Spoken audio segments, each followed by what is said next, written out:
Hey everyone, it's Lisa Morton here with this week's Ghost Report.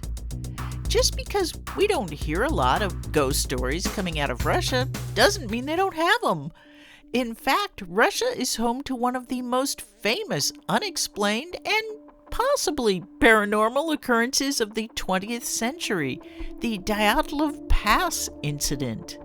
If you watched Night Country, the 4th season of the series True Detective, then you already know a little about this mystifying happening because the Dyatlov Pass incident inspired the horrific scenes in that show when the bodies of a group of scientists are found frozen out in the ice with no explanation for either their deaths or what they were doing there.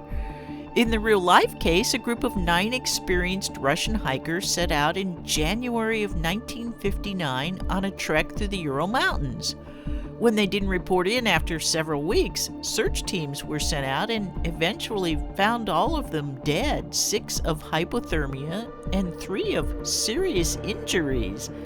Their tent was found ripped open from the inside, meaning something had terrified them enough to tear their way out of the shelter and flee into the icy night without protection.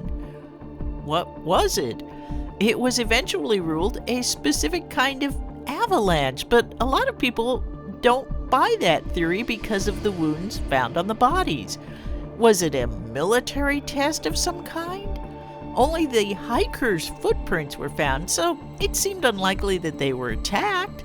Although one theory suggests that they were murdered by Yetis.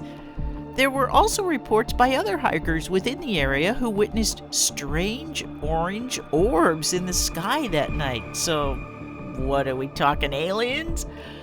Given this tragic history, you would expect that Dyatlov Pass, which by the way is named after the leader of the unfortunate hikers, might be haunted. But I found no mention of that anywhere. Although a few of the more unusual theories suggest that the hikers were murdered by some sort of supernatural entity. Perhaps it's simply because the area is so inaccessible you can't drive to it. Or that it's so barren, nothing but open meadows, grass, and rock. Maybe ghosts of even the worst events need a good house to haunt. I'll leave you now to ponder your own explanation for the Dyatlov Pass incident, and I'll return next week with a new ghost report.